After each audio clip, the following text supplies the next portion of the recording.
Hey folks, it's Michael with the CCERP podcast, Cypress Creek Ecological Restoration Project. Hope you're doing well. We're back again. Today we're going to talk about the Texas Master Naturalist Program. It's something that some folks might want to get involved in, learn more about the area, but just a general discussion will be interesting for folks, I think. But we're going to talk about that with the one and only, the inimitable, the not to be iterated or iterated, Teri MacArthur. Teri, will you introduce yourself, please? What an introduction you've already given me. How can I top that? Thank you, Michael. Yes, I'm Teri MacArthur. I've been a Texas Master Naturalist, Certified Texas Master Naturalist since 2001. Continually certified every year. Whoa, back when you were 19 years old? Dang. Exactly, right, yeah. Cool. Other things that your audience may care to know when I try to say anything about nature and natural resources in this area. I'm also certified as a Texas Waters Specialist. I'm certified as a trainer for volunteer water quality monitors.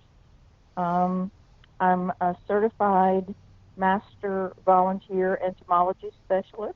I am also certified as a facilitator for a number of environmental education programs, Leopold Education Project, Project Learning Tree, Project Wild, others. So I've spent quite a bit of time in my life learning about nature, both through programs and on my own. I remember when I was probably, 5 or 6 years old, we moved into a neighborhood that was only partially completed, and my days were spent when I wasn't in school out exploring the neighborhood where there were still vacant lots and Cool. picking up bugs and rocks and looking at trees. So it's a lifelong interest on my part. Cool. And you say you're a certified etymologist. What's this etymology thing? It's a program that AgriLife Extension runs called Master Volunteer Entomology Specialist. It's a 3-day course Okay. to learn more about entomology, roles of insects in nature, both bad and good. I mean, it's a point of view. Humans tend to categorize whether things are good or bad depending on how they perceive they're affecting their lives.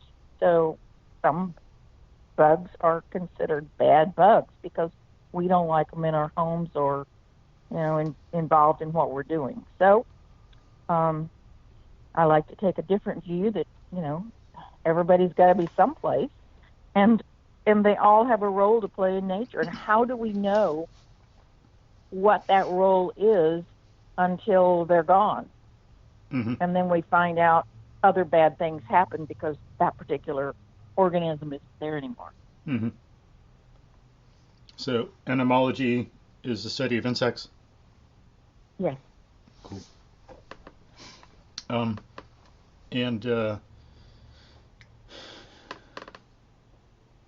you've been interested in education, biology and the outdoors, like informally a lot. What about formal education? None. No? Cool. So you None. didn't go No.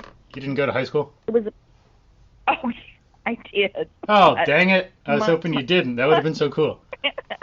Like Abraham Lincoln. My interest in nature has been personal and very dear to me from really early childhood. What about Leopold? Did Leopold go to college or anything? Oh my gosh, yeah. He did? He started the forestry program, especially here in Texas. Aldo Leopold is considered the father of forestry in the state of Texas, even though this is not where he's from. Yeah, didn't know that. Huh, cool. So he has a very strong connection with Texas. Yes, But he was a professor forever, hmm, teaching forestry and other related topics. So yeah, I guess some he's folks, a pretty unfortunately. interesting guy. Yeah. Hmm. And Um. So Thoreau, I'm Thoreau sorry. was highly educated too. Yes, and I find his writings uh, a little softer, gentler than Leopold. Leopold is kind of in your face about making bad decisions. Hmm. Um, I find, and I think that sometimes his writings can be more of a wake-up call for those who read them. Hmm. Hmm. And Thoreau's dense, really, really dense. It's like Yeah, to really get it, you really got to get into it. you do have to spend some time with it, but let's face it. I mean, he isolated himself for periods of time so that his focus became pinpoint on what he was thinking, studying, being, and it takes that concentration to end up writing the things that he wrote. So you And, have to admire both. and plus, he was like educated, and he knew about ancient history from all kinds of different cultures, which he brings into play in Walden, Chinese, um, European, um, African, I think, all these other different places, and there's some all this mythology. Um, so a lot of stuff people can miss without and like not understand without knowing some of this background. I went over it with someone like last summer, 2018, and yeah, I was amazed at how deep and philosophical and it is, and how much history is involved in it. You know, he was a classical scholar, and it shows. So you can read Yeah. it on different levels, but to really get it, it's like it takes a lot of study. Yes, it's a deep dive. Yeah, It really is, and quite a time commitment. but So other things that I think perhaps your listeners might be interested in knowing about the Texas Master Naturalist Program. Um, Going to its roots, the purpose of the program is to develop a corps of well-trained volunteers who then can work on any variety of programs, projects related to natural resources, things like, protection and conservation and reforestation. I mean, restoring nature where it can be and protecting and preserving it where it is mm-hmm, are some of the main things. I think the program is best defined by considering some of the kinds of projects and programs that master naturalists get involved in. I mean, I think of Brazos Bend State Park. The educational programs there are pretty much entirely under the purview of being developed and implemented by a group of master naturalist volunteers there. oh, Up at Lake Livingston, the master naturalist chapter there, along with some volunteers from other master naturalist chapters in the area, are working on that very large aquatic vegetation restoration program. Uh, uh, these are programs that probably simply would not exist without this dedicated group of volunteers to get involved, create the programs, and then manage them. All over the state, there are examples of that, and a lot of them are where the chapter becomes associated with a nearby park, state park, hmm, city park, um, mm-hmm, and help create those kinds of educational opportunities. It's it's funny to me that we talk about these educational opportunities in places, and yet, especially for youth who participate, it's more of a fun, enjoyable outing experience of the kind that maybe most families don't have the time or interest or the knowledge to do on their own anymore. And they go to a park and they enjoy this activity, and they walk away having learned something and didn't even realize it.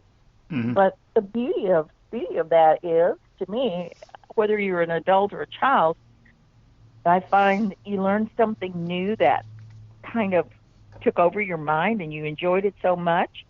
The first thing you want to do is tell someone else about it. Hey, did you know? And you go on to tell them what you learned, which I think is another wonderful aspect of this program. As people come into the program and learn more about nature and its processes, it's a natural tendency to want to share what you learn.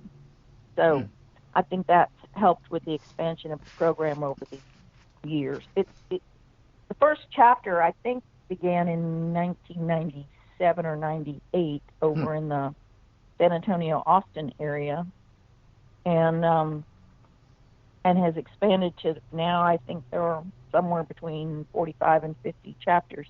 Most are county-based, although in some of the more rural areas, one chapter may cover multiple counties. I think up in the Panhandle, there's one chapter that's 7 or 8 counties that they cover because there just aren't that many folks. Here, Houston area, Harris County has one chapter. Montgomery County has one chapter, but we also cover Walker County. We used to cover both Liberty and Grimes counties, but those counties now have established chapters. Cool. Grimes County, I think, covers 2 or 3 counties now. So the program has grown well over these past 20-some years. And why did it start out in the first place? Do you know what the motive was or anything? Well, it's a collaboration at the state level between the AgriLife Extension Service and Texas Parks and Wildlife. And just as I mentioned about Brazos Bend, there are, state parks and other organizations, agencies that needed programs to happen and didn't have the funding to pay staff to do it. And it seemed a natural progression for them to train some volunteers, identify volunteers, train them, and then let them help with the program. Makes sense. Especially at state parks. Texas Parks and Wildlife utilizes volunteers to a very great extent to run programs. Okay, that makes sense. It makes sense why it would spread also. Yes. And what are some of the things that they're doing at Brazos Bend? You got some specifics? So they run birding programs, they run alligator watch programs, they do wetland studies, they teach about native grasses, they do fishing down there. It's a huge variety of things that happen down there. They've got all kinds of programs. So they'll take people out yes, to try to find birds, and then they'll do kind of like citizen science studies. Exactly. Okay. And they do also, as we do here in Montgomery County, they do also invite school groups to come out for field studies and run those kind of programs as well. Here in Montgomery County, this past year, well, so let me back up and say, we all have our personal interests that we find niches for and find ways to volunteer. But as a chapter, there are usually several fairly large projects every year that are taken on.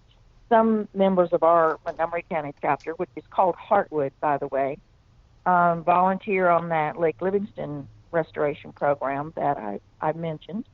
Earlier back in April and May, there were about 20 of the chapter members who came and trained and assisted with aquatic field studies for 1,198 fifth graders out at Bear Branch Recreation Center on Bear Branch, on the creek itself.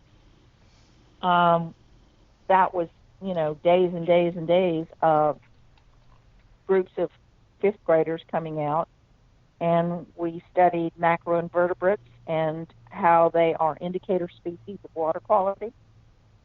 We learned about local common fish and their role in the aquatic food web and how they are indicator species.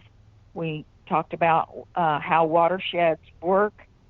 The kids all got to make their own watershed out of washable markers and some heavyweight paper, and then spray bottles of water to make it rain on the watershed to see what happened. That was a lot of fun. We talked about water conservation. How much water does it take to do this or that or the other, and how we can personally help reduce wasting water as a conservation measure. Those kinds of things. So it was a very successful year. Cool. Good. Highly popular with fifth grade science teachers. So I think we already have nearly 2 weeks of dates already set for this coming April. Cool. Some of the schools have already booked their field studies dates. So we're looking forward to that, and the training for volunteers for that will begin right after the first of the year. Cool. Further on into the year, along around May or so, April, May, we invited Dr. Hans Landl from Lady Bird Johnson Wildflower Center, who's the director of the Invaders of Texas program, to come down and do a training for volunteers who wanted to get involved in helping remove invasive species from some of the pathways and green belts in the woodlands in the township. And so that program ended up being, we spent about 400 hours this year removing invasive species from along paths and parkways. And that goes back to what I was talking about earlier. So it began with Master Naturalists out on the pathways and trails. I didn't mention that I work for Woodlands Township as the water conservation specialist. And so it was a collaboration. In fact, the earlier one on field studies, it was a collaboration between our Environmental Services Department of the township and the Master Naturalist chapter, and in all cases expanded out to additional people. So in the case of the invasives program, people from the neighborhoods would see these volunteers wearing vests that said they were township volunteers out on the pathway, and would stop to ask what they were doing. And that natural progression happened, so that by the end of this year, just about as many community and neighborhood residents as Master Naturalists were involved in removing invasive species from the green belts and pathways. Cool. So that program, as I said, has resulted in about 400 hours so far. And it's difficult to measure the amount of invasive material that they remove. We use like 45 or 55 gallon trash bags to carry it out in, because it has to go to the landfill. We don't want it in compost piles. So from that respect, it's about 3,000 gallons of plant material. Air potato vines, nandina, Japanese climbing fern, elephant ears, privet, Chinese privet, all of those things being removed. There was a big emphasis on air potato vine this year, because we were losing trees along some of our green belts here in the township to air potato vines. They simply smothered the trees out and weren't allowing them to get enough sunlight, and the trees were suffering for it. So there have been a number of places where the trees had to be removed and new trees planted in their place by the time we got the air potatoes out of there. Well, so you gave some examples of invasive species, and there's Chinese tallow also, but what is an invasive species? Like, how is that defined, and like, what does it mean?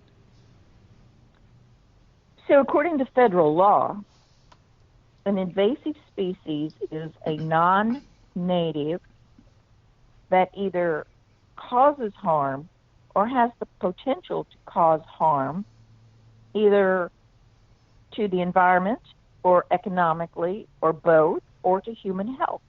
Mm-hmm. So there is a legal definition for invasive species, Hmm.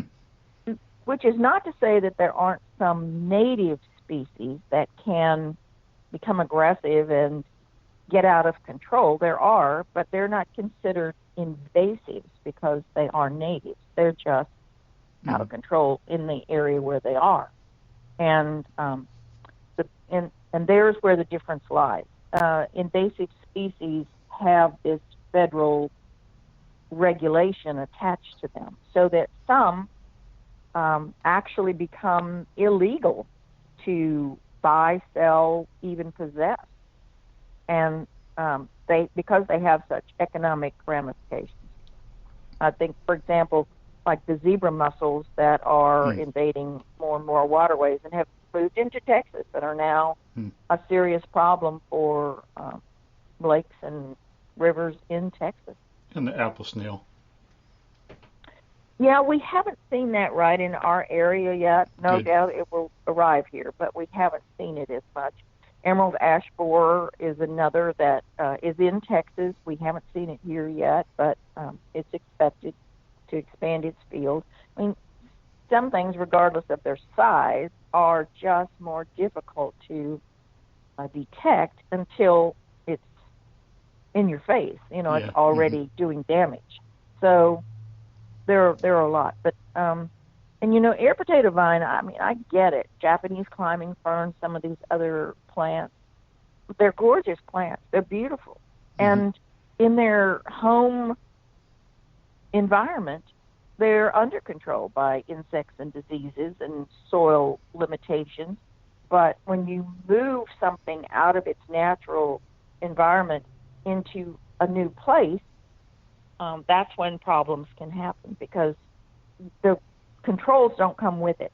You don't bring the insects and the diseases with it. You just bring the plant or the animal, and then when it releases into the wild, there's nothing to stop it.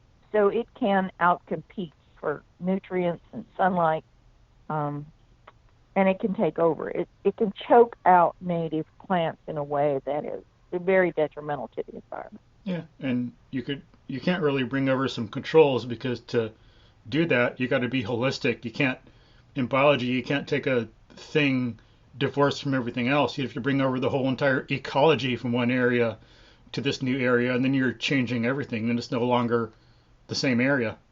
And you know, I mean, this goes back. Our roots in America are that, you know, settlers arrived and they wanted that feel of home, so they brought plants and animals with them that they were used to and introduced them to their new place, because they didn't find any of those things from home there. And most adapted and are fine, but it's the few who aren't fine that cause the problems. Yeah, so there's native as one category, invasive another, and then biocompatible another. Like well adapted, yeah, well adapted. I think, like, isn't Chinese elm more biocompatible and not invasive? I don't know about Chinese elm. I think more of earthworms. You know, we didn't have earthworms here until they were brought over, but they're very helpful for the environment. They're great environmental engineers.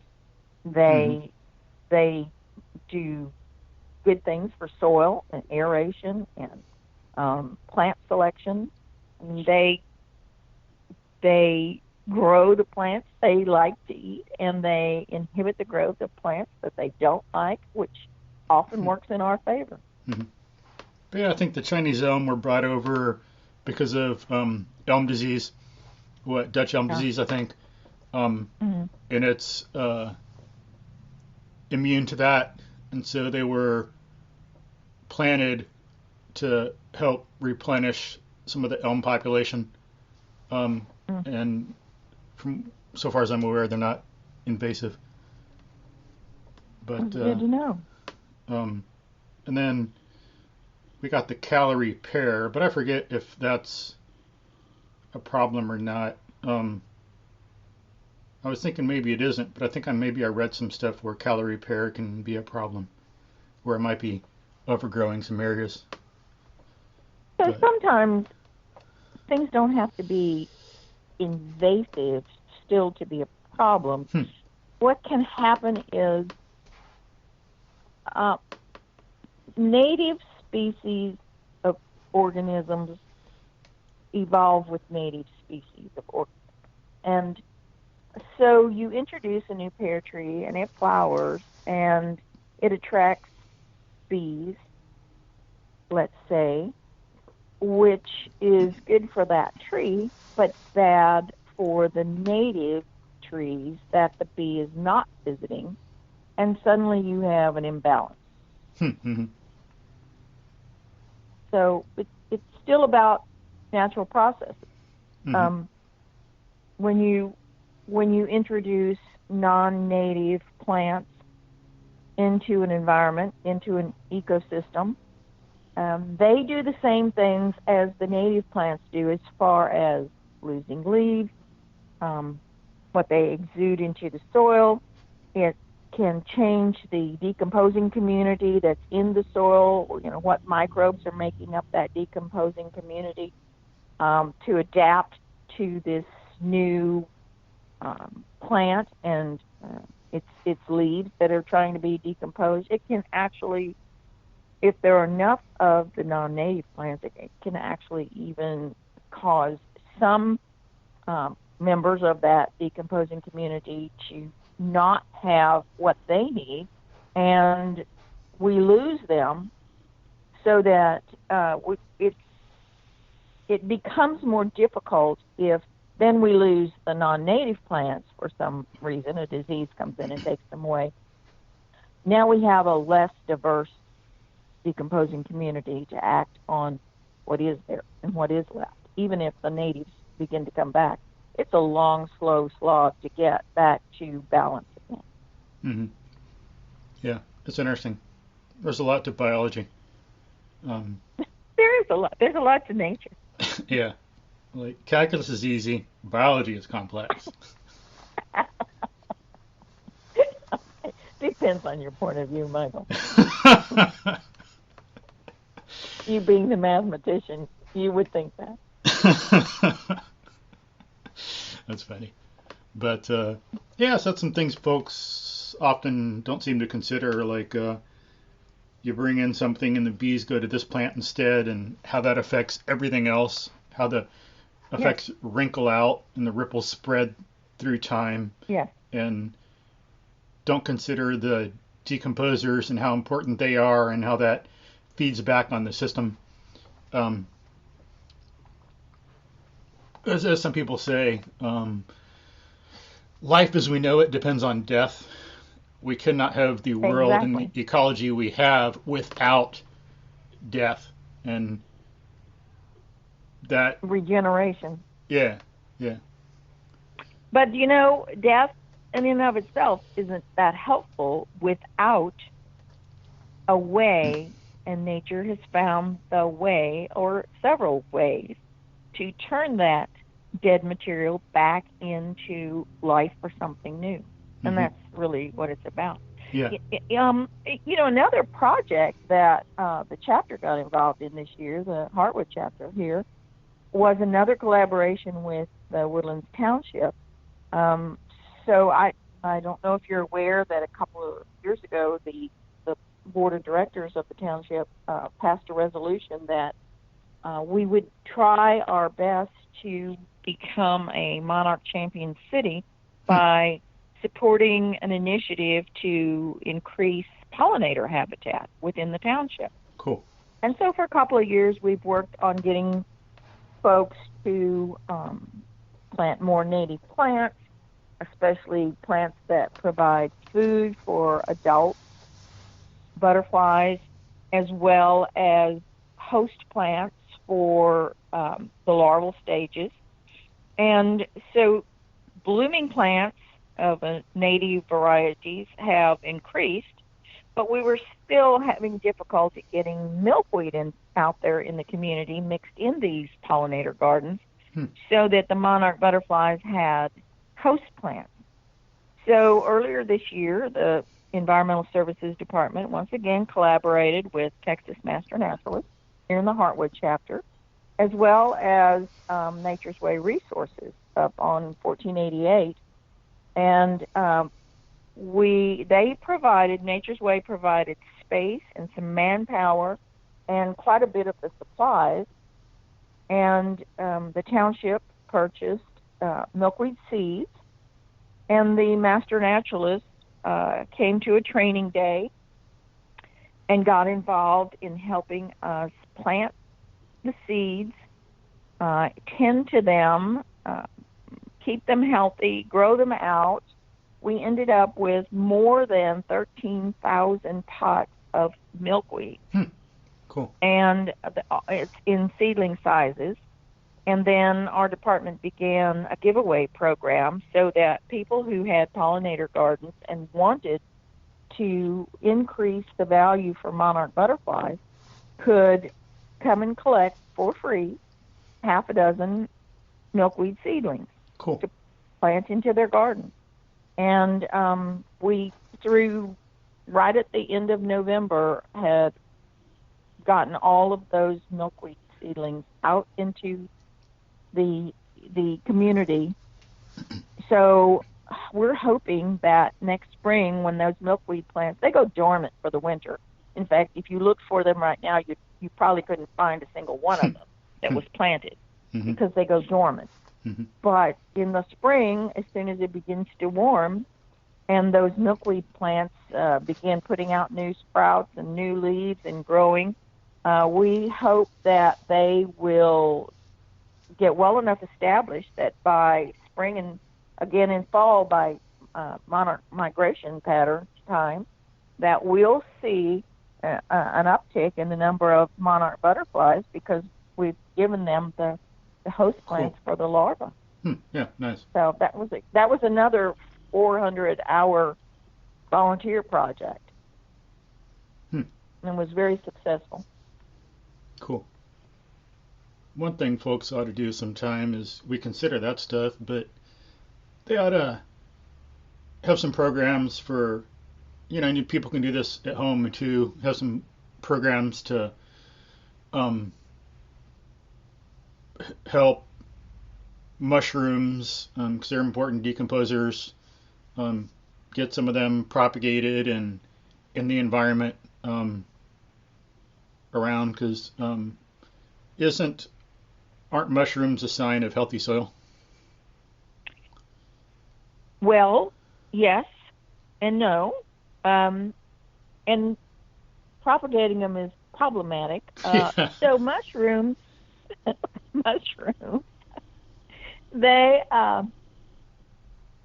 mushrooms have been found in the fossil records from back at least 400 million years. So they've been around a while. There are those who believe that we only have terrestrial plants because of mushrooms.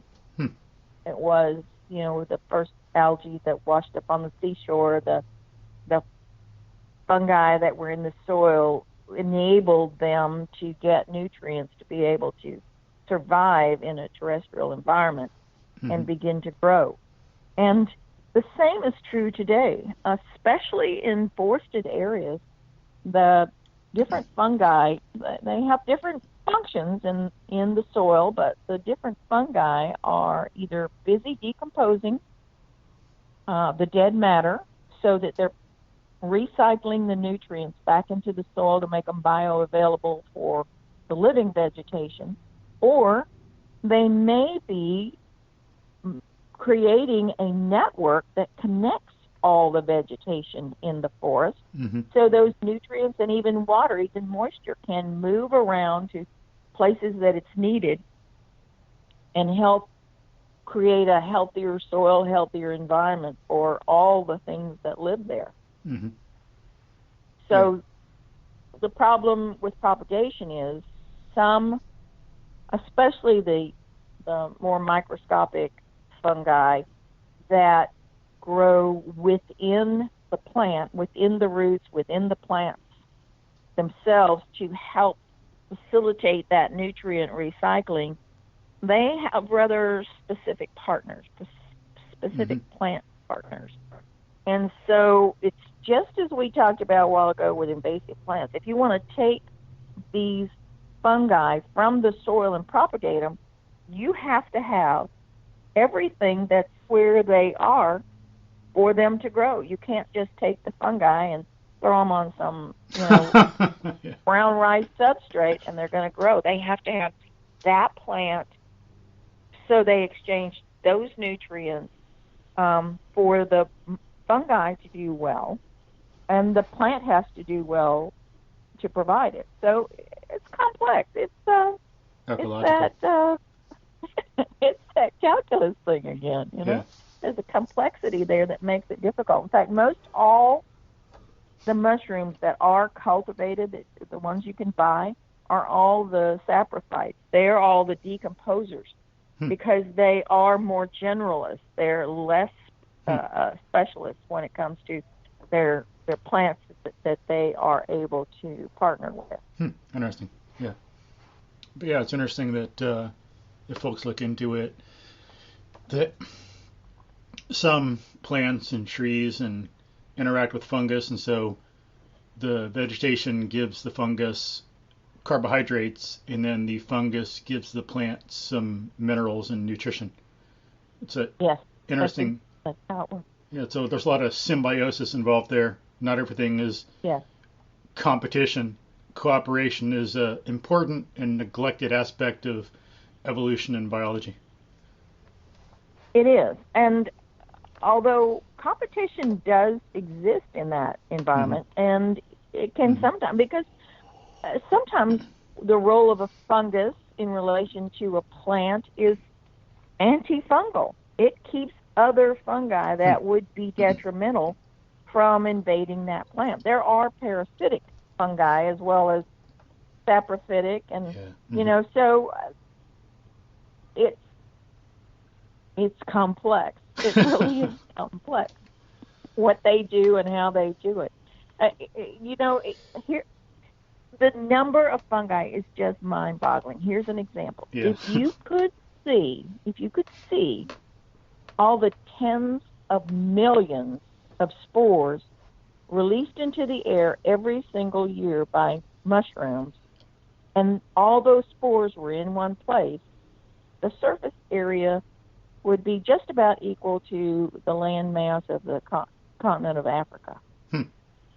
So it's a huge, huge amount of fungal spores that are in the air all the time, every minute of every day. And speaking of which, like folks, because we don't learn enough about biology and we're not as in touch with nature, people kind of lose sight of it. But we have bacteria and fungus all over our skin all the time. We breathe it in and we need it. It's not a negative thing. Some things are negative, but there's also the symbiotic relationships between them and us. We need some of that in order to survive and thrive. Exactly. In a healthy body, if we're healthy, the few that are negative for us, we combat. They don't interfere with our lives. A weakened immune system is it can be a death knell for folks because of all the viruses and bacteria and fungi that are out there. So I keep saying it. It's complex, Michael. Yeah. But so those are some of the things that the program does. Yes. And what's the training like? If someone's interested in doing training for So Texas. to become a master naturalist, Do we first get you're wait? So it's required master naturalist. So is there a like TANP and like a TWNP, like a Texas wannabe naturalist program, and then a Texas amateur naturalist program or apprentice, and then Texas master naturalist, or what? It's like that. So to become a master naturalist, first you have to attend a minimum of 40 hours of approved training in a rather formalized training session in the Hartwood chapter here in Montgomery County. We do our trainings on about 2 Saturdays a month from March through July, sometimes into early August.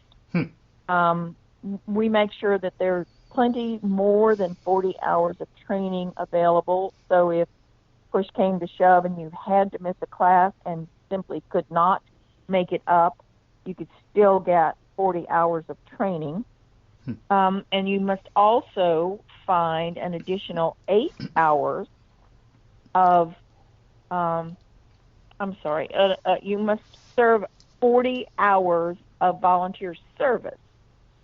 And it can happen you can start volunteering during the time you're doing your initial training, or at any point afterwards, up to, say, 15 months from the time training starts to get your 40 hours of training in. And then you also must find an additional 8 hours of what's considered advanced training. It's outside the primary training time on your own to kind of expand on knowledge of any of the topics that you're learning about.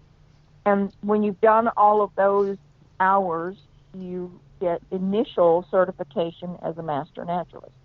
So during that period, you're a master naturalist in training or an intern, however you want to view it. But if you never accomplish all of those things to get certified, then you've learned something. It's been a personal enrichment experience, but perhaps you never get certified as a master naturalist. But let's say you do, and the next year then, beginning with the calendar year after your initial certification, then the requirements to maintain certification are 40 hours of annual volunteer service and 8 hours of additional training on your own.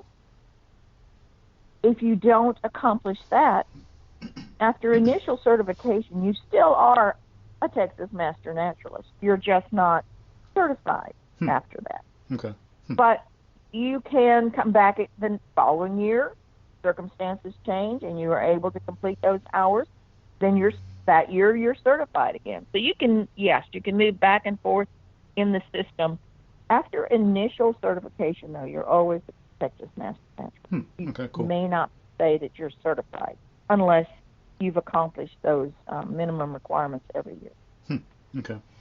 And then in the training program itself, those at least 40 hours, what all is involved, and what do people study, and what's taught? What do people do? So it's a broad scope of topics related to natural resources. We do study forestry and ecology, water, aquatic environments, geology. We study mammalogy, a lot of the ologies, entomology. So it's a really broad scope of topics related to natural resources. Advanced training, those outside those initial 40 or so hours of initial training, the primary training, can relate to more specific focused areas of natural resources, but still needs to be natural resources. Volunteering has to be related to projects and programs that benefit natural resources and the environment in some way. So there are all of the training hours and volunteering hours go through a simple approval process within each chapter, and each chapter topics relate to their own region's ecosystem. For example, out here in Montgomery County, we spend virtually no time studying coastal ecology. We don't have coastal ecology. We don't learn how to measure the conductivity of salt water because we don't have salt water. So. And are there tests or during the program, the 40 hours, or is there a test, like an exam at the end, or what? No. Okay. There is not. There's been discussion off and on over the years about whether there should be some qualifying tests.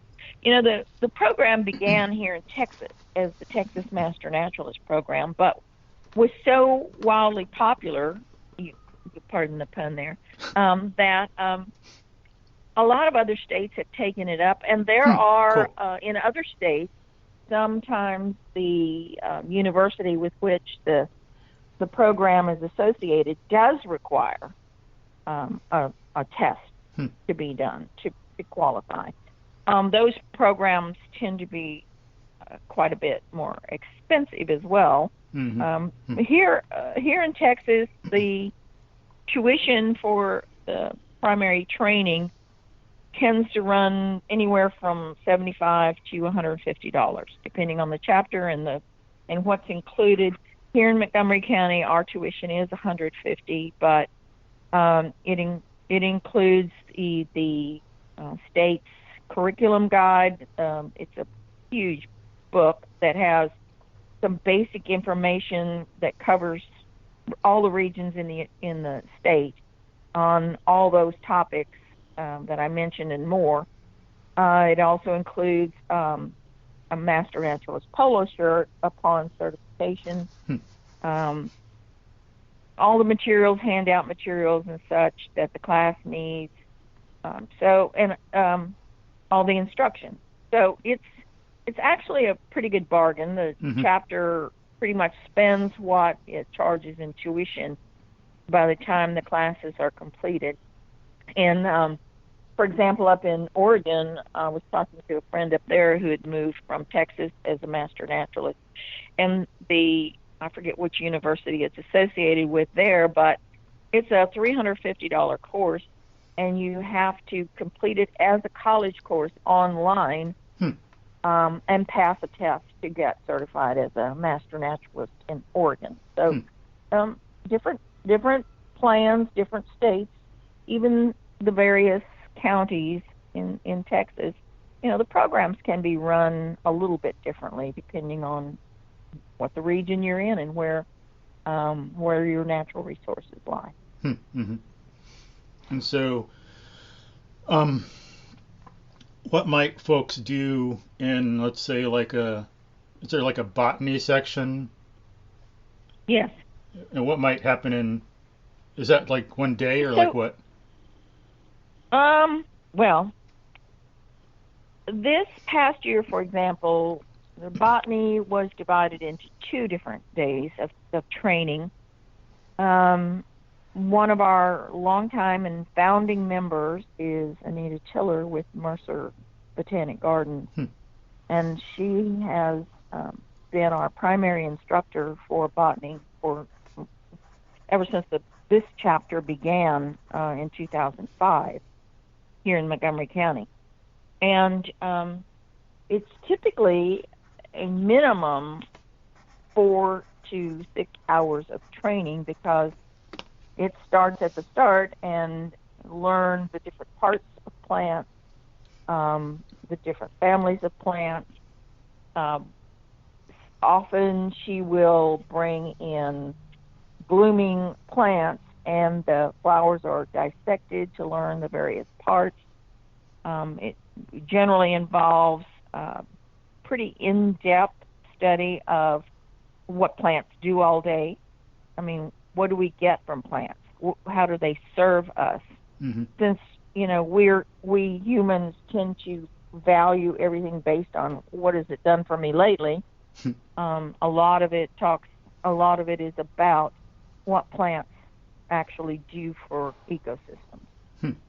So it's often held at Mercer Botanic Garden and generally ends up with a tour of the native plant gardens there. The endangered species garden often includes an opportunity to visit the herbarium. Mercer inherited the herbarium from down in Spring Branch, the place that closed down that had the huge herbarium. Not sure. I forget the name of it now. Sorry, but so they have spent the last couple of 3 years getting that herbarium cataloged and creating a library, doing some updates on the information, and it's housed in a building right next to Mercer. They're on Aldine Westfield now. And some of our master naturalists from Heartwood, as well as some from the Harris County chapter, and then some volunteers who are interested in botany but are not master naturalists, all volunteer there to help maintain that herbarium. So it's pretty fascinating day of study. And as I said, this past year it was divided into 2 days, 2 shorter days. One day had some other topics combined with it. So it's pretty in-depth. And people learn what some of the main invasive species are in contrast to the natural species in that. Yes. There is quite a segment on invasive species. And then we do trainings with Lady Bird Johnson Wildflower Center Invaders of Texas program twice a year as a rule. The springtime one is generally longer, 6 hours or so. It's coming up again February 15th. The next training is coming up again February 15th. And then in the fall, late summer or early fall, is the Sentinel Pest Network training, which concentrates more on invasive animals than on vegetation. And I believe that one is scheduled for the first Saturday in April. In August, I believe. So we do spend some time helping folks learn more about why invasives can be problematic. And that February 15, 2020 thing, would that be for toward continuing education credits, kind of sort of for maintaining certified? For master naturalists, yes. Yeah. Yes. For maintaining certification, yes, as well as leading to volunteering opportunities. The township, our environmental services department, is sponsoring that this year. It's going to be in the HARC building, HARC building at 8801 Gosling, and anyone can contact me if they would be interested in that. But we're inviting not just master naturalists, we're inviting residents of the Woodlands who are interested in participating in that invasives removal program to come out and get trained and help us expand that program this year. There's certainly no shortage of invasive plants along the green belts and park pathways in the Woodlands. Yeah, and then plenty along Cypress Creek too. Absolutely. So, you would be welcome to invite folks that are in your area to come up and join with us, or contact Lady Bird Johnson and set up your own training. Sure. Yeah, good point. Thanks. Hadn't thought of that. And then in the botany, do people learn to recognize leaves and Absolutely. And so you recognize all the parts of plants.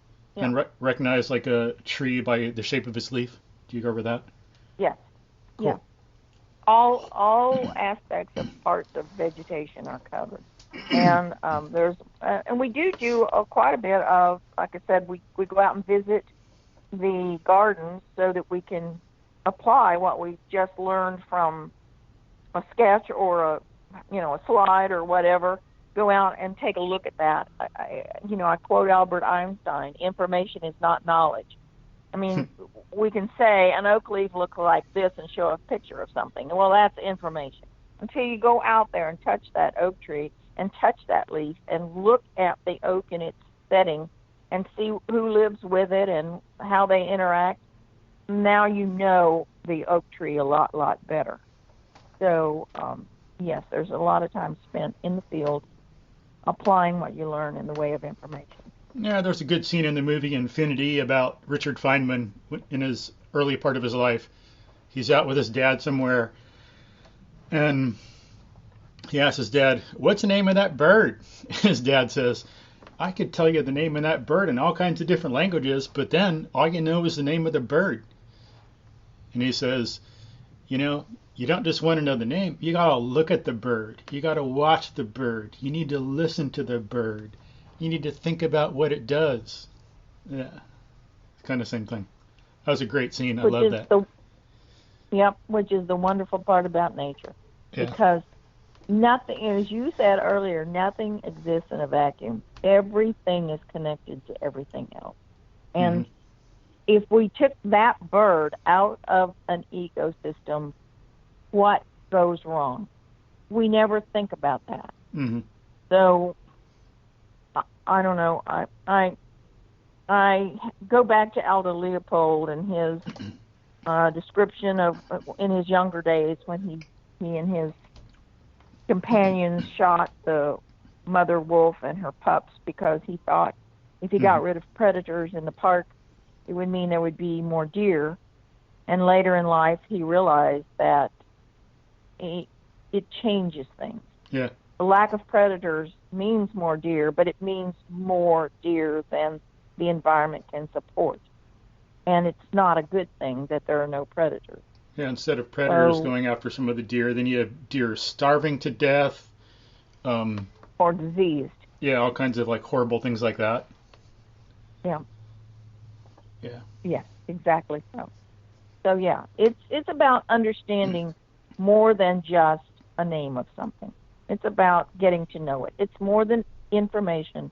It's more about knowledge. And then in like a class about mammals, you get out and actually look at some tracks and learn to recognize different animal tracks? Often there's quite a long, walk along a trail to look for tracks, but to also look for signs, to look for nests, to look for dens, to look for other signs of habitat. It's difficult to study animals in the wild because they hear you coming. So it comes down more to learning about them, what they do, how they do it, where they live, how they affect the ecosystem, rather than actually glimpsing the animal because they just won't stay in one place. And that depends in part how people move. Yeah. A lot of modern people are very noisy and clumsy. A lot of them don't move at all as people did like 200 years ago or 1,000 years ago. So if you do that, you learn more like restore your natural human movement, just like restoring the ecology, then you'll move a lot quieter, be a lot more mindful and attentive, and you'd be surprised at what you can do. Like there's a guy, Tom Brown III, son of the famous tracker Tom Brown, but Tom Brown III does it as well. And he teaches out in Portland, I think. I forget the name of his school right now, but maybe I'll put a link in a show notes to a podcast interview I did of him on another podcast I do. But he's talked about how he can move really slowly, and he's able to move so that he can get up close and touch a deer. That's wonderful. That takes patience and I've gotten control. very close to deer, but I've never actually reached out to touch one before. And you're right. It's difficult to be still, not just quiet, but still. And you can see a lot more if you can learn to be quiet and still for a time. I think for some folks, it's simply something they never conceive of, Yeah. the need to be still, because we don't rely on nature directly anymore. We rely on grocery stores, so we don't know how to stalk, whether with the intention of killing something or just observing it. Or taking a picture. Yeah. We don't learn that anymore. Yeah. So, folks can think about hunting with a camera. It can be like that. Yes. Instead of hunting with a gun, hunt with a camera. Exactly. But yeah, that's interesting. He said it takes him about 1 minute to take a step when he's doing something like that. Pretty amazing. Well, it is amazing. It is. That's patience. Yeah. Something that we lack in society. Yeah, unfortunately. We want it, and we want it now. Yeah. And what do they cover in the ecology class? Some of the basic concepts. There's a lot of terminology involved. It's helpful to learn terminology only as relates to future study. Terminology, especially in ecology, is a shortcut. If you understand the concept distilled down to terms, then you can move faster through the book study part of it, and get out there into the field to actually observe it. So when I personally lead ecological concepts, I prefer, rather than the PowerPoint or the book, to go out into the field. Usually start by taking the group out, finding a nice little opening in a forested area somewhere, and tell them, go stand by a species. And sometimes there's a few minutes of confusion as people try to figure out how to go stand by a species. And then as one or two begin to get it and move around and find something to be next to, the rest of them catch on, and then we move from there. Move through the terminology of ecological concepts. Like, what are some of the concepts? So basic terminology: species, populations, communities. Talk about interactions, abiotic and biotic elements of an ecosystem, things like that. And then for more Move information, them through how things connect. Yeah, and then, it's all informational at that point. Yeah, for more information, folks can look, look at the materials, go through the Texas Master Naturalist Program, and then I've got earlier podcasts. First interview, episode number 2, we talked to Jim Fordyce, a professor at University of Tennessee. He talked about ecology. And then in another episode, we talked to Kelly Norrid. He's with Texas Parks and Wildlife Department. And we get into that a little bit, some ecology. So folks can listen to those episodes also, learn a little bit more. Absolutely. Kelly's terrific. Yeah. I first learned about him, I don't remember how many years ago, when he gave a presentation on snakes at Washington on the Brazos State Park. Might have been in December, I don't recall, but that was really interesting. Yeah. He also is quite the alligator expert. Oh, cool. I have to talk to him more about that next time he's on. Cool. And so, let me see, kind of to review. So the program starts, you say, in February or March, and runs until yes.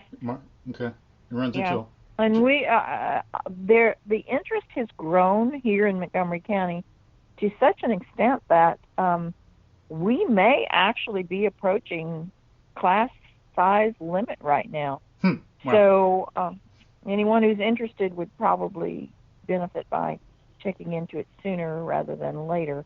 Our chapter only offers the one long training session per year, March through July. Other chapters, like in Harris County, the Gulf Coast chapter, offers 2 trainings a year. They're more compressed. They do one in the spring that, for example, not specific, but for example, it's 14 Tuesday evenings in a row or something like that, with some couple of Saturday field studies involved, or the fall one may be 12 Monday mornings in a row or something similar. So different chapters have different schedules. Anyone in the Montgomery County area could visit the website, and I can give you that website address if you're interested. Okay. I'll put that and in the as show far notes.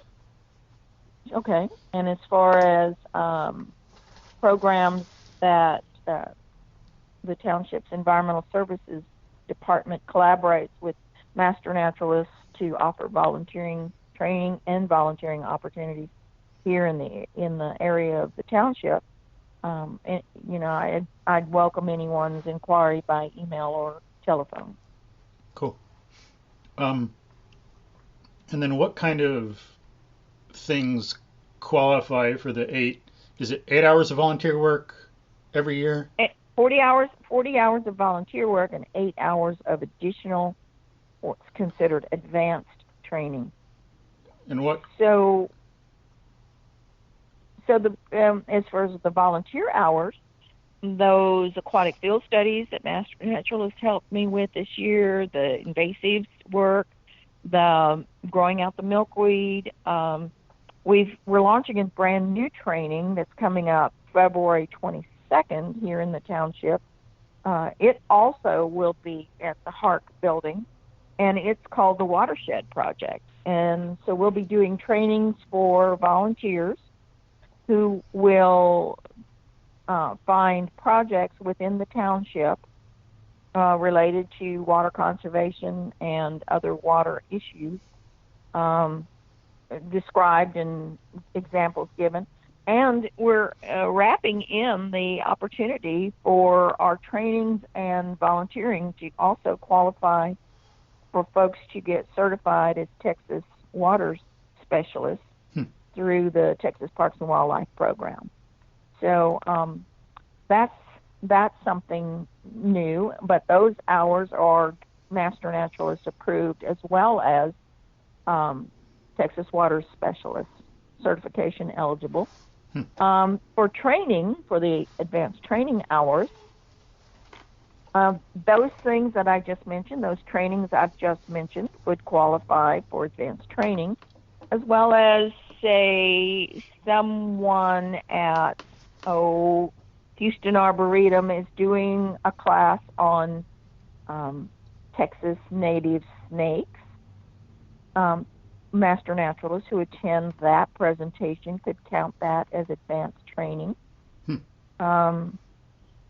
Say Kelly came to our chapter meeting and gave us a presentation on alligators, then that would qualify as advanced training hours. We've had folks come and talk to us about plants, animals, all kinds of interesting things, programs, projects. So it's, once again, the bottom line as far as approvals for training or volunteering hours comes down to natural resource related. What about for like advanced hours, continuing education kind of stuff? What about reading a book?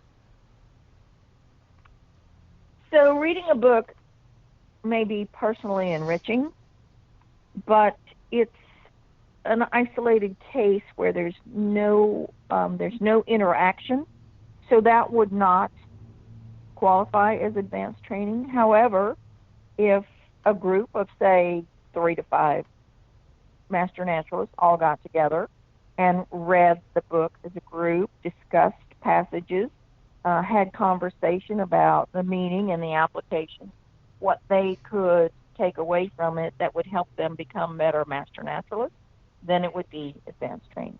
But for one person to read a book is not. The same applies to, there are tons of webinars available. You can watch it. If you watch it live so that there's interaction going on, it could count as advanced training up to a point. But if you want to watch a webinar that's in an archive somewhere, again, if a group gets together, they watch it together, they discuss it, they find ways to apply it to projects and programs that they want to participate in, then that could be advanced training. And so let's say, excuse me, let's say some folks read a book, and so the time reading wouldn't be counted, but if they read a chapter and then discussed each chapter for like an hour, would every hour count? Yeah. Yeah, so they could read a book, and let's say, since we talked about it earlier, let's say hypothetically you read Walden and you discuss each chapter for 2 hours, and let's say there's 20 chapters, so that could be like 40 hours total. The potential is there, but there has to be a way that what you learn is applicable to your role as a master naturalist. Mm-hmm. To find a way to apply it. So we talk about this chapter in this book that explained how some process occurs. How can I apply that as a master naturalist? Now it's advanced training. Mm-hmm. Okay. Can I replicate what was done in this book, this chapter on something in this book? Can I apply that to a project or a program I'm working on? Did it help enhance my skills or abilities or knowledge in a way that makes me a better master naturalist? Mm-hmm. Then it could be counted as training. And something like that you'd have to get approval for first for it to count? Yes. There's a chair or a committee who you would say, I want to do this, and they would approve it or give you whatever the constraints may be. There's a chair for a committee on volunteering, and you would say, I want to do this project, and they would approve it or give you any constraints on, time frames or parameters. Mm-hmm. Okay. Kind of similar thing with volunteer hours. Yes. You can come up with a program of your own, but you got to have it approved. Yeah. Cool. Exactly so. It's just so that we're all on the same page. In the end, it is an honor system. Mm-hmm. You're going to report what you do on an honor system. So it's just one little level to help you make sure that you're thinking about what you want to do actually fits with the program's goals of creating well-trained volunteers. And they've got to be Texas Master Naturalists, so maybe one can go to Costa Rica and become a world's leading expert on some poisonous frog there, but we don't have the poisonous frog here in Texas, so it doesn't count towards Texas Master Naturalist. That's correct. It's personal enrichment, but it's not applicable for training. And there, and once again, it's about being reasonable. It's, be sensible, be reasonable, think it through. If projects and programs here that we're going to be working on have nothing to do with that, just as you said, have nothing to do with that poisonous frog, then it's not helping me be a better Texas Master Naturalist. Mm-hmm. Makes sense. Cool. So, So I think we covered what the program is, what the training's like. It's different in different areas. So some folks might have difficulty because of work, maybe doing a Monday, Tuesday thing, but in the Heartwood you got Saturdays, and that could help some folks a lot. Or if they have an unusual schedule, some folks might have Monday off and got to work Saturday, and then the Mondays might be better in a different chapter. But it's legit to kind of cross-train like that. Like if someone's in Greater Houston, but they can't make Mondays, and they can go up to Heartwood. Yes, exactly so. And say our classes, we originally wanted to attract teachers, and we also wanted to attract younger folks who still were working. Let's face it, a lot of volunteers across the board, not just master naturalists, but all kinds of volunteers, tend to be retired folks. Hmm. So we wanted to diversify and get you know, more young folks, more different folks who have different things going on in their lives. So we chose to have classes on Saturday. But we're going along and say we get to the fourth Saturday's class and you have to work and you can't make it. If you're available a couple of Mondays from then, and the Gulf Coast chapter is having that same class or very similar class on a Monday, and you can go to that, you can make up your missed class with us by going to their chapter for theirs. Oh, cool. It's always best and polite to inquire whether they have room and they, have any objection to your attending their class. Usually what happens is you'd come to us and go through the training committee chair, and he would make that inquiry for you. Do you mind if I send one of our master naturalists in training to your snake class on Monday? Cool. What other ways can people go, like how else can people make up a class if they miss it? So you can attend some presentation somewhere on a very similar subject. Say, for example, the Woodlands Hiking Club invites someone to come and talk about mushrooms as decomposers, and the ecology class that you missed was on decomposers. You could go to the hiking club presentation and report that as makeup for the class you missed, rather than reporting the hiking club presentation as advanced training. You can't report it both ways, but if you need to make up that class, then you report that presentation as class makeup rather than as advanced training. And then I'm sure the chair and other folks in the program would have some recommendations, and they've got some connections, so they could recommend some people or things to do to make up a class. Absolutely. And typically the chapters that are in this surrounding area, we usually, right before start of class sessions, exchange our agendas or schedules for classes so that all the training officers know what other chapters that are very nearby have what classes when, and do that exactly as you said. Refer each other back and forth. Cool. Yeah. Cool. So hopefully that helps folks know a little bit more about the program and the training and how it benefits us and how it's good for our ecology, what we can do. So basically, the Texas Master Naturalist Program is about restoring, conserving, and education. Yes. Cool. It is. And yeah, we talked about plenty of things that you do. Any last words for folks about the program or getting involved or anything like that? Well, I've been a master naturalist for 19 years. I think it's been the most rewarding thing I've done in my life. Is spend the time. It gives me the opportunity to be out in nature with a purpose. I've always been out in nature, but this gives me a purpose that feels really good. I feel as though I am contributing in some ways.